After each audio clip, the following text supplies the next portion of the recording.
Reggie Middleton houdt kantoor op de zolder van zijn prettige villa. Zijn blog heeft een invloedrijke lezerskring. Analisten van centrale banken, hedgefundmanagers, traders en vermogensbeheerders, kleine beleggers en academici. I mean, not to be impolite, but what makes you so special that they all want to read your blog? I don't know if special is a word to use. I'm very objective, and I don't have inherent conflicts of interest because I don't have clients that I deal with as a principal or an agent. I can step on toes and be objective and offensively honest if need be. Reggie describes himself as the world's leading realist, but be warned, he can be offensively honest when he needs to be. May I have a warm round of applause for Reggie Middleton.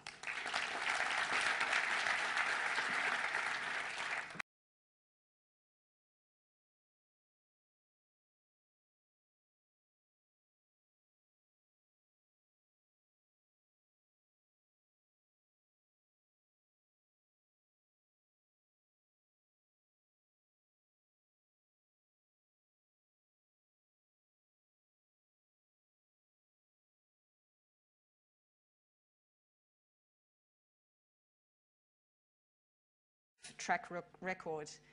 If you look at his website, BoomBustBlog, you'll see that he predicted a number of events before they happened, like the collapse of Bear Stearns 2 months beforehand, as well as the fall of Lehman Brothers before anyone even had a clue. Reggie also appears regularly on television stations, CNBC, Bloomberg TV, CNN, BBC, and he even made an appearance on a Dutch documentary, Tegenlicht, produced by VPRO last year.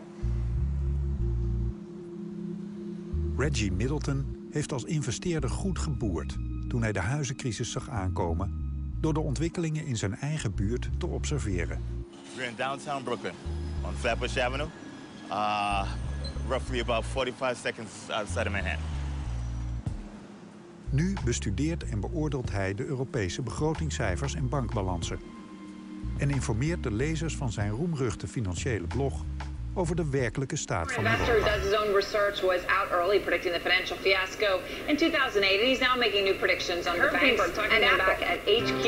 Get to it, Herb. He's got a lot of interesting things to say. Look, Aaron, I first literally stumbled on Reggie Middleton a few years ago, and I was researching general growth properties. He was so far ahead of everybody and so detailed, and then he started warning about Bear Stearns and Lehman. Well, he was so far ahead of the curve, I actually thought he was nuts. So he now runs the BoomBustBlog. He also sells research to several big-name research firms. Reggie, thanks for joining me here. Overvalued properties sitting on bank balance sheets, very similar to here. This is sort of the way you work, that you sort of compare balance sheets with reality? Yes, that's what I do. Not just balance sheet. I compare reality with the economic reality with the reality that's reported on paper through companies and through the media, etc. When there's a discrepancy, I attempt to take advantage of the discrepancy. And that's the discrepancy on the upside or the downside. I'm not very emotional. I dislike it when I listen to the financial media and I hear terms such as you're pessimistic or you're optimistic. If you're pessimistic or optimistic, you'll probably end up being broke very soon. The key is to be realistic. Here to help us figure all of this out is Reggie Middleton. He's an investor and analyst. He also writes at BoomBustBlog.com. He called the housing crash. He called the collapse of Bear Stearns and Lehman Brothers. He's been harping on the crisis in the Eurozone banking system for years now, so he's just the guy to talk to. He joins us from New York. Thanks for being here, Reggie. Popular Boom Bust blog, as many of our viewers may know. He's also predictor of this Eurozone crisis and has been since 2009, so he is just the guy. Hi, Reggie. It's so nice to see you in New York. Let's get right to it, because the last time you were on this show, you were saying that there is going to be a Lehman times 4 episode coming as a result of this Eurozone crisis. Reggie, I want to continue this conversation. I just want to break something down really quickly for our viewers. I want you to hang tight there, and we'll get right back with Reggie Middleton. We'll have more on where this crisis is going to unfold. It's one we were just talking about or hinting at with Reggie. It refers to one of the banks that he mentioned, and you will often see this term on his Boom Bust blog, if we can bring that up. It is a Squid. What is this squid? I don't know, but Reggie Middleton is a hunter. You see this other places too. Here it is on a Business Insider. Welcome back to the Kaiser Report. Time now to go to New York and talk with Reggie Middleton of BoomBustBlog.com. Reggie Middleton, welcome to the Kaiser Report. Well, thank you, sir. All right, Reggie. Now, you write in a blog that ZIRP, zero interest rate policy, is literally starving J.P. Morgan. Now, this is the exact opposite of what most people would think. Explain that. What ZIRP does, it lowers the cost of capital to effectively zero. If you lower the cost of capital to zero, people don't respect the capital. So you're not really giving out the capital, you're simply lowering the respect for the capital in the system. Through ZIRP, J.P. Morgan is not making any money on its interest-bearing assets. So everything that it's invested in, it has a much lower return. The common belief is that J.P. Morgan can borrow money at 0% and then invest it at XYZ%, and they capture the spread, and it's free money. But again, there's nothing really free. J.P. Morgan is not doing business because A, capital is not respected, and B, the economy is in the doldrums. So there's really nowhere for them to do business. If you look at their metrics, all of their conventional, traditional banking businesses have been on a downtrend, especially anything interest related or anything related to ZIRP has been on downtrend for the entire year. I make it very clear to anybody, never follow anybody blindly. Always do your own research. It's just not smart. It's not a good idea. Particularly if you get something for free. Nobody can afford to give out anything of value for free for any particular amount of time, unless it's not free. They're compensated somehow. Usually, I tell my children, the free things are the most expensive things in the world. And after you finish paying for it, you then find out exactly how expensive it was and how it wasn't free. I'm Max Kaiser. Time now to go to New York. Speak with Reggie Middleton of BoomBustBlog.com. Reggie Middleton, welcome back to the Kaiser Report. It's good to be back.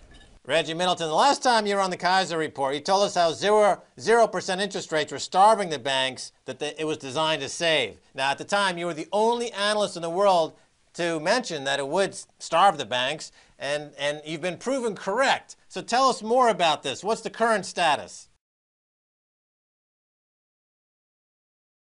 When our next guest correctly forecast the market was headed toward collapse back in the fall of 2007, Reggie Middleton spent years investing in real estate but got out when he saw the crash coming. He is now writing a financial blog called BoomBustBlog.com. He joins us now to talk about the latest housing data and to tell us why he thinks the Case-Shiller Home Price Index is flawed. Reggie, good to have you back with Matt and me. We talk to Professor Shiller a lot. We look at that index. Sometimes even Professor Shiller will be suspect about some of the data in terms of how it plays out. Why don't you like that bunch of data? We have to get more time with him next time. Because I'm curious, when you say values of new home sales have dropped 84%, I mean, they don't have much more to go. That's what they thought in Japan about 12 years ago. And for 18 years, if you take a look at a Japanese chart, it's been going down for a very, very long time. All right. Doesn't look pretty at all. It's very interesting stuff. Okay, BoomBustBlog.com. Reggie, thanks so much for joining us. Reggie, thank you.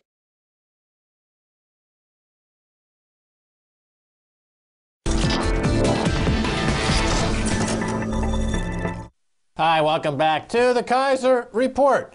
Let's time to go to New York and speak with Reggie Middleton of BoomBustBlog.com. Reggie, on the way to the studio, you wrote this on your blog, quote, "I will fly in the face of common wisdom and walk through a run on BNP on international television." Of course, you're referring to this show, Kaiser Report. Walk us through your model for a run on BNP Paribas, the biggest bank in France. What are the scenarios for a run on BNP? There are three facets to the scenario. There's the impetus for the problem, which is the fact that BNP is carrying a plethora of assets on its balance sheet at par, basically as a risk-free asset. And as many practical people know, very few assets are actually risk-free. One of their biggest holdings in the sovereign debt arena is the bonds of Greece. Greece is currently trading the 2 and 3 years, so it's currently trading at about 52% of par. And then they're actually trading at it. They're being quoted at 52% of par. From what I understand from the traders I speak to, there are no trades because nobody wants to buy it. So those are synthetic quotes. If they were actually trade, obviously, they'd have to be lower in order to get a bid. So if you were to mark that down, let's say 35, 40, 45 cents on the dollar, and then the fact that BNP leverages their capital roughly 30 to 40 times, you're talking significant losses, and that's just in Greece.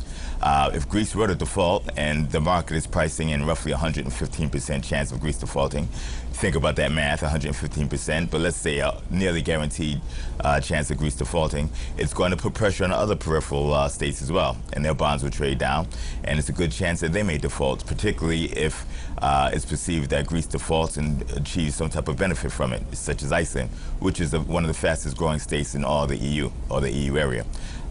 Then why wouldn't the taxpayers of Portugal or Ireland default? Instead of going through extreme austerity measures, attempting to pay back massive amounts of debts that they probably wouldn't be able to pay back anyway. So long story short, you have a significant debt problem there. If depositors realize that there's a significant debt issue, they would probably want to move their savings and their checking accounts out of BNP. This is liquid funding that BNP relies upon.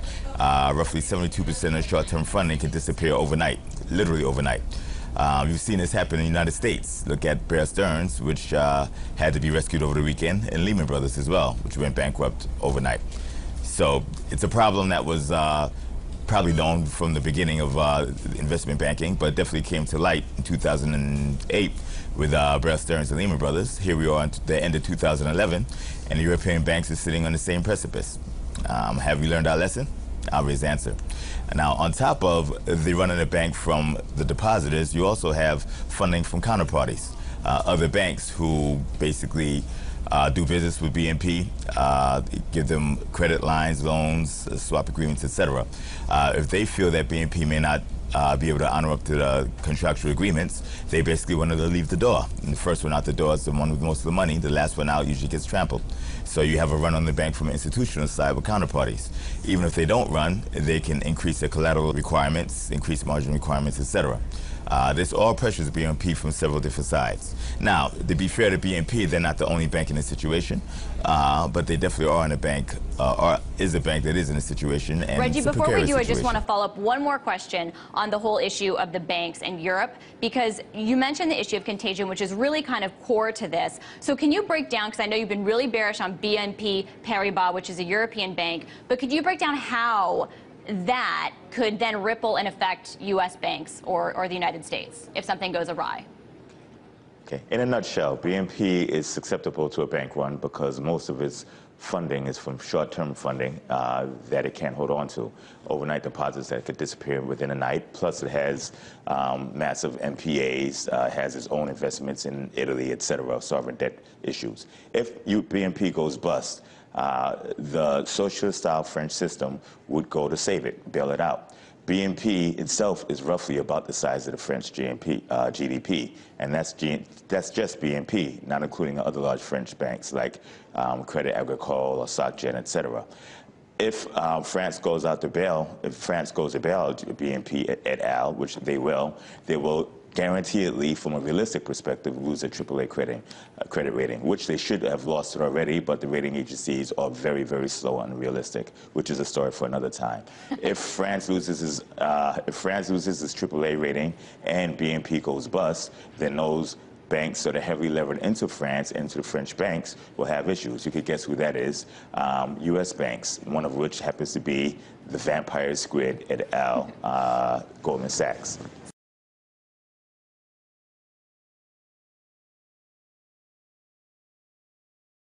Of Realtors contract index jumped 2.1% in February, but that still does not make up for a nearly 3% drop back in January. Well, my next guest is a skeptic of the NRA's data and says its forecasts are a, quote, joke. He doesn't mince his words. We're talking about Reggie Middleton.